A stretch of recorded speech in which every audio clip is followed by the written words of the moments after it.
Que vamos a ver el día de hoy va a ser generalidades de cáncer gástrico.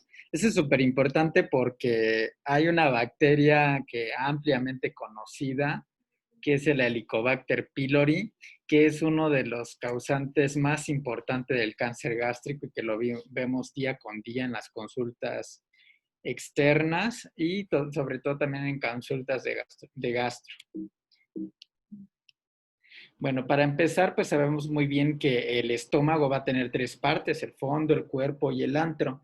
¿Y qué parte, por ejemplo, del fondo va a estar en contacto a nivel del cardias? Y en el antro, pues tenemos lo que es el píloro. Pero algo también que tenemos que tener en cuenta para cánceres gástricos es que está en contacto, por ejemplo, del lado izquierdo por el hilio esplénico, el colon transverso en la parte inferior y el diafragma y el hígado del lado derecho. Cuando vemos en cuanto a la irrigación, pues va a estar comprendido por varios vasos, principalmente estos que vemos en la pantalla, el tronco celíaco, la arteria gástrica derecha, la arteria gástrica izquierda, la mesentérica superior y la gastroepilíptica derecha y gastroduodenal. Estas se ponen diferentes porque cada una de estas irrigación es de acuerdo también a la irrigación de ganglios linfáticos, que nosotros lo dividimos como en primero y segundo escalón. El primer escalón es por los ganglios linfáticos pericárdicos derechos e izquierdo, que involucran en la curvatura menor, aquellos que son gastroepiploicos, los suprapilóricos y también tenemos los subpilóricos, que son importantes sobre todo cuando hablamos de tratamientos quirúrgicos para cáncer gástrico. Ya que nosotros, por ejemplo, sabemos hoy en día que, ay, se borra. Hoy en día que la cirugía se divide en tres tipos. La cirugía tipo 1 que involucra los ganglios en el nivel 1, los tipos 2 que abarcan todos los ganglios gastroepiploicos, suprapilóricos, subpilóricos y de las curvaturas, y el grado 3 que involucra la de los grandes vasos, sobre todo la aorta. Algo muy importante es que los drenajes linfáticos también tienen en relación a ciertos nódulos que podrían sugerir de un cáncer gástrico, como el nódulo de Virchow, que se puede encontrar en la región. Fíjate que no se ve el sensor, ¿verdad? Bueno, el número 1, por ejemplo, correspondería al nódulo de Virchow, que es un nódulo que se encuentra a nivel supraclavicular izquierdo. Ese es cuando ustedes palpan o exploran a un paciente, ahí tendrían que detectar algún ganglio secundario a un cáncer gástrico.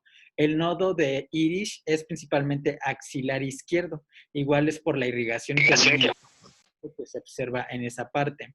Y la otra es el nodo de la hermana María José, que es periumbilical, que ahí podemos observar principalmente que es la irrigación inferior del estómago hacia esa porción.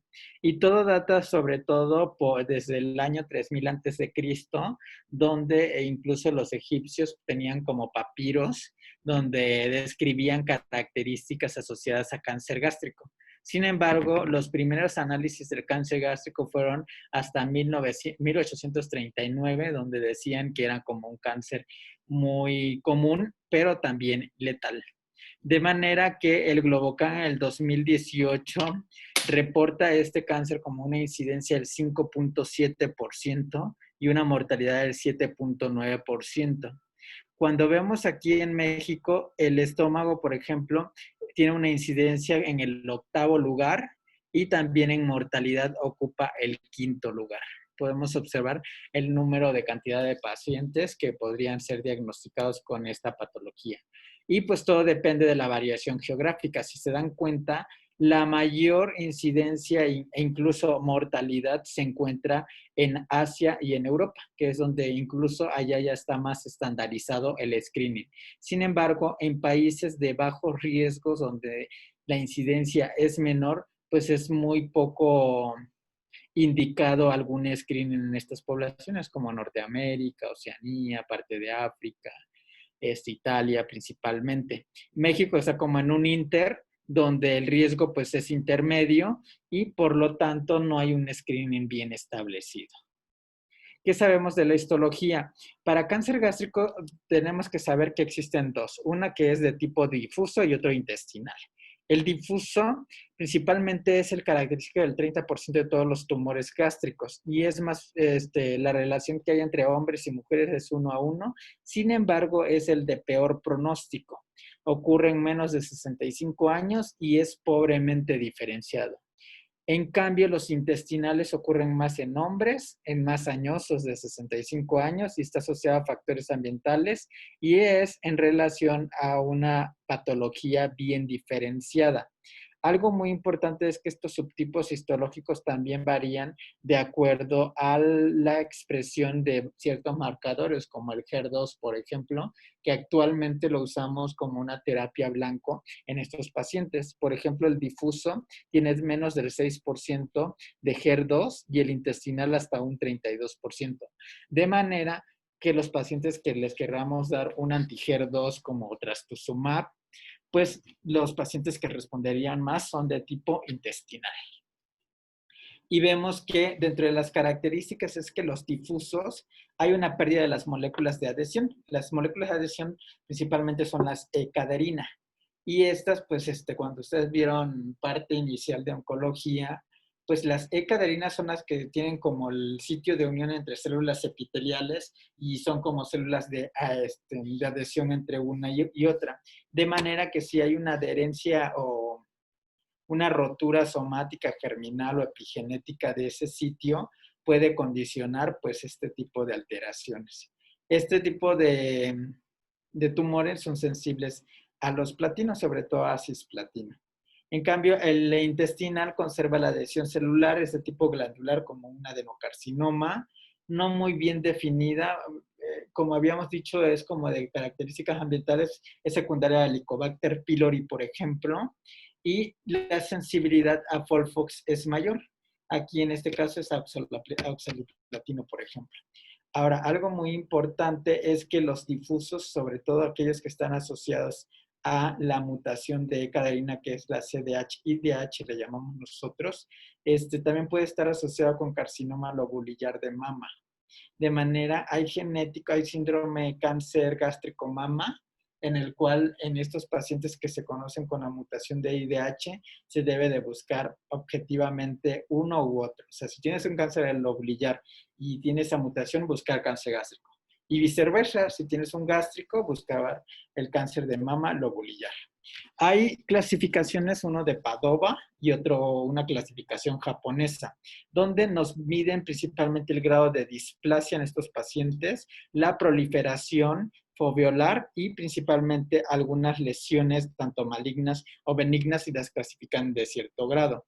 De manera que lo que más nos importa son aquellas que son de alto grado y neoplasias principalmente preinvasores, de las cuales en ellas tenemos como cierto riesgo a si son benignos o malignos. De manera que, por ejemplo, las guías japonesas las ponen en el grupo 3 para aquellas que son lesiones borderline y las grupo 4 las dejan como fuertemente sospechosas de carcinoma y el grupo 5 ya las dejan como carcinoma. En cambio, por ejemplo, Padova pone en el grupo 4 a aquellas que son sospechosas y en el grupo 5 un adenocarcinoma ya invasivo. Para explicar un poco la patogenia, pues el líder es el Helicobacter pylori. Acuérdense que el Helicobacter pylori aparte tiene varios antígenos, sobre todo el CAG-A y el BAC-A. Principalmente estas características le hacen o le condicionan con dar una inflamación de tipo crónica a nivel del epitelio gastrointestinal. Y ese epitelio puede condicionar ciertas hipermetiliaciones aberrantes, expresión de oxígeno, radicales libres de oxígeno, principalmente también de radicales nitrogenados y también que condicionan una gastritis crónica atrófica. Eso lo podemos ver con la activación de varias vías, tanto de GFR, TF1, PI3K, MET y también alteraciones en la rotura del DNA y alteraciones en la reparación del mismo. De manera que puede ver una gastritis crónica no atrófica activa hasta ser gastritis atrófica multifocal, después una metaplasia intestinal, displasia y convertirse en carcinoma invasivo. Y así, esto puede condicionar a un cáncer gástrico. Pero esta patogenia se ve incluido sobre todo por esta vía, la vía de los receptores de factor de crecimiento del hepatocito, en el cual esta vía podría activar otra vía intrínseca de la señalización de RAS, RAF, MEC, ERK y activar a la vez la transcripción por medio del P53. Y esto va a condicionar pues aumento de expresiones de alteraciones a nivel del DNA y mutaciones en el gen del APC, sobre todo de ciclina D1, MYC, BEC, MCL y MMP2. ¿Esto qué condicionaría? Pues metilación del promotor a nivel de la caderina, que ocurre en el 15% a nivel intestinal, y pues va a haber un remodelado en la cromatina, alteración en la adhesión y también alteración en los microtúbulos. Cuando esto pasa, puede haber una alteración en la vía WNTA. ¿Puedo continuar? Hola. Bien. ¿Va a pasar a quirófano a su paciente? No. ¿Todos los pacientes? Sí. ¿Alguien? A los...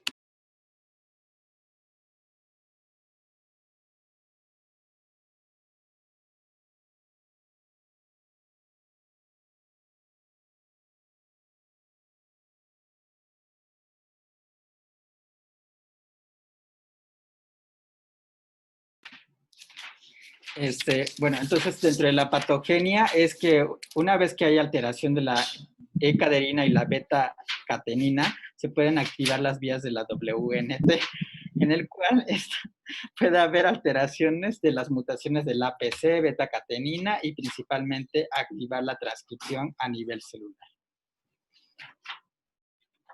Cuando vemos principalmente el Helicobacter pylori, pues esto puede condicionar inflamación a nivel del epitelio gástrico, lo que les había comentado, condicionando hipermetilación aberrante, principalmente con la liberación de radicales libres de oxígeno, nitrógenos y condicionando una gastritis atrófica crónica. Y esto pues condicionar un daño en el DNA. Actualmente también se sabe que esto, por ejemplo, la pérdida de la expresión de E-caderina está en relación a lo que les había comentado del cáncer gástrico difuso hereditario, que podría estar en relación también con el cáncer lobulillar de mama, sobre todo por la relación que tiene a nivel genético. Pero esta interacción que no existe o que se pierde entre E-caderina y beta-catenina puede condicionar la metilación del promotor de ciertos genes. Y esto va a condicionar una correlación histológica hasta en un 66%, principalmente de todas las mutaciones que se puedan observar. Y pues esto va a impactar porque en aquellos pacientes que tienen un subtipo intrínseco, por ejemplo, de tipo intestinal que podemos observar en azul versus un tipo difuso gástrico que es rojo, vean la supervivencia es mayor en el intestinal versus el difuso. Y eso por las características que anteriormente comentamos. Vamos, dentro de los factores de riesgo, pues los que les comentaba, el Helicobacter pylori es el número 1, así les pregunten en cualquier examen, pues el Helicobacter pylori sería como el factor de riesgo más importante debido a que con este microorganismo es con el que explicamos la mayor parte de la fisiopatología en cáncer gástrico, sobre todo por la evolución desde una gastritis atrófica, metaplasia intestinal, displasia, a convertirlo en carcinoma invasivo. Y esto se ha visto principalmente en un metaanálisis que involucró varios países, donde vieron casos y controles en relación a que si tuvieran Helicobacter pylori positivo o negativo, y veían que las incidencias eran mayores en aquellos que tenían Helicobacter pylori positivo. De manera que cuando los odds ratios veían, se incrementaban hasta 2 a 3 veces más el riesgo de tener cáncer gástrico secundario a aquellos pacientes portadores de Helicobacter pylori. Pero de ahí seguiría, por ejemplo, sal y alimentos preservados en sal. Acuérdense que antes que no existían los refrigeradores, la gente que no tenía refrigeradores salaba sus alimentos. Los salaba y era la forma de preservarlos. Las otras personas a veces los preservaban como ahumando sus alimentos y esto vieron que el consumo mayor, por ejemplo, a 4 gramos al día de sal que se encontraban en estos alimentos o alimentos en salmuera mayor de 8 porciones al día, hicieron este estudio, casos y controles de más de 1,000 pacientes, donde observaron que el odds ratio arriba de 4 gramos era hasta 2 veces y se incrementaba hasta 2.54 veces cuando teníamos alimentos con mayor de 8 porciones al día.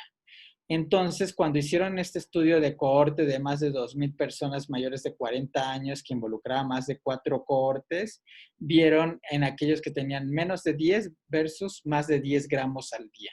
De manera que podemos observar que en aquellos pacientes que tenían más de 10, es decir, de 10 a 12.9, tenían un hazard ratio de 2.12. Y si incrementaban más en los gramajes, pues se incrementaba hasta 2.67. Y menos de 10, pues se disminuía a casi nada, ¿no? Aproximadamente lo veían como punto 5.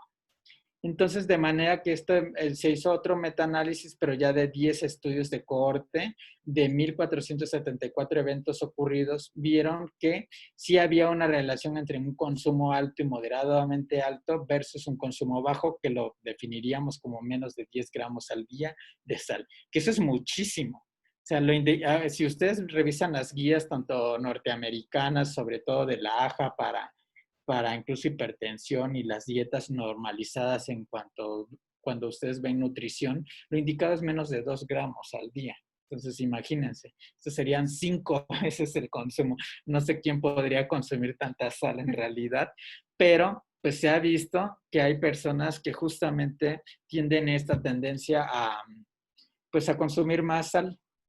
Y de manera que la ingesta alta en sal, viendo estos análisis prospectivos, pues es hasta 1.68 veces el riesgo relativo. Y cuando vemos el efecto combinado de la sal, principalmente, es hasta 1.41.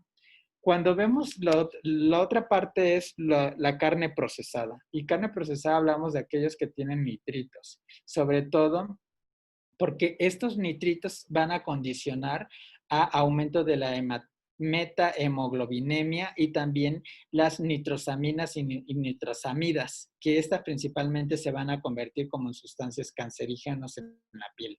Y aproximadamente el 40-75% es por producción endógena, secundario a la ingesta de estos alimentos. Principalmente cambian, por ejemplo, el pH a cáncer alcalino a lesiones precancerosas. Y esto, por ejemplo, ¿cómo los pueden detectar ustedes? Son alimentos embutidos u otros productos, sobre todo alimentos que tienen como que están en recipientes o que están enlatados o que cuando tú los coces condicionan mucho gas, sobre todo intestinal, cuando te alimentas. Entonces, por ejemplo, las carnes, incluso, por ejemplo, el atún, estos pueden condicionar mucha inflamación intestinal y la degradación a nivel intestinal pueden condicionar que ese gas intestinal que está condicionando es secundario a las nitrosamidas y nitrosaminas. Pero para esto, pues hay un metaanálisis de más de 4,000 pacientes de casos y controles donde tenían el consumo de más de 30 gramos al día de carne procesada. Y vean el riesgo relativo de 1.37 veces, todo a favor de esos pacientes que tenían este tipo de carne procesada. Y también en aquellas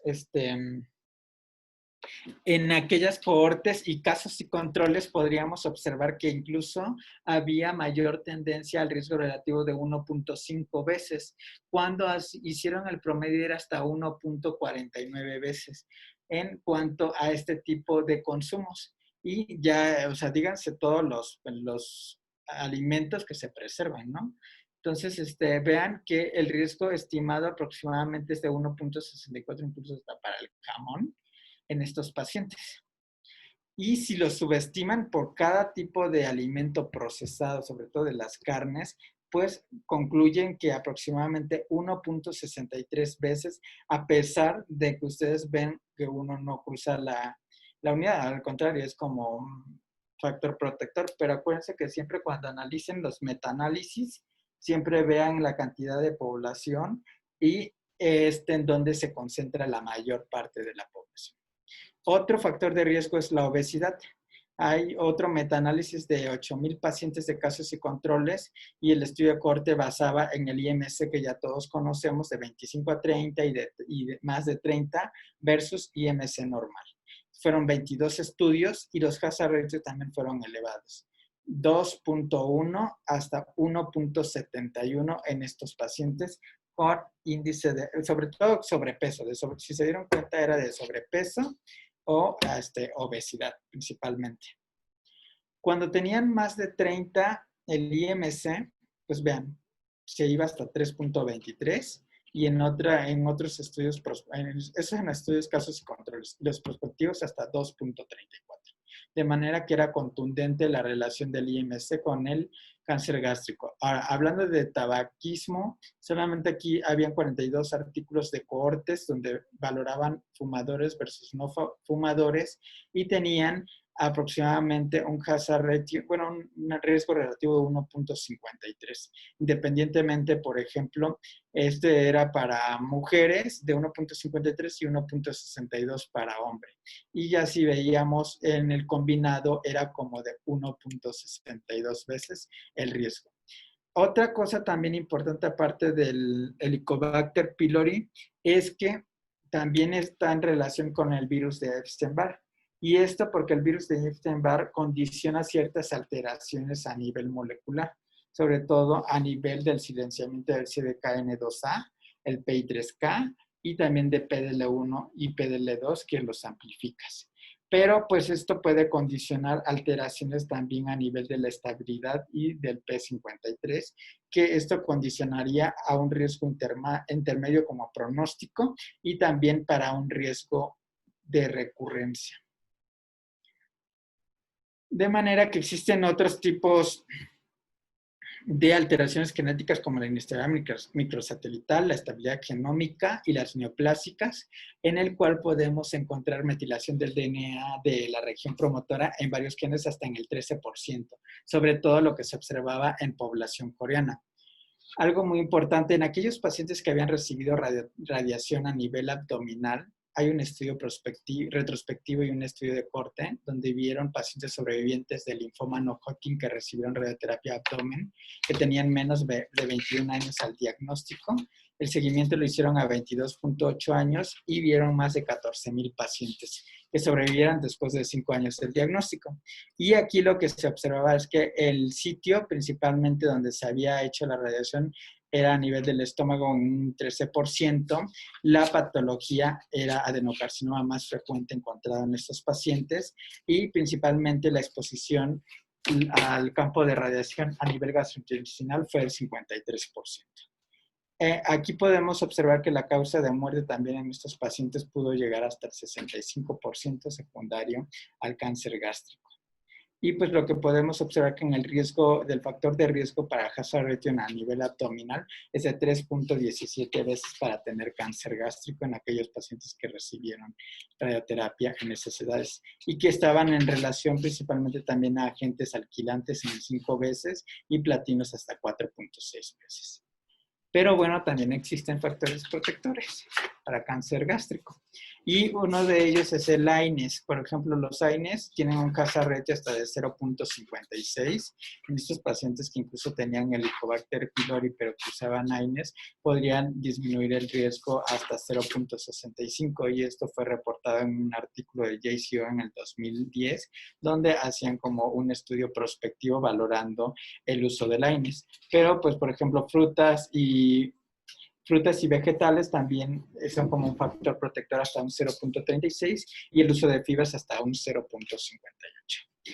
Hay síndromes también que están ligados a lo que es el cáncer gástrico. El primero que les mencioné mucho fue el cáncer gástrico difuso hereditario, que se encuentra en un 3%, principalmente por el gen IDH o CDH1, que es comúnmente conocido, y la relación que tiene con el cáncer de mama.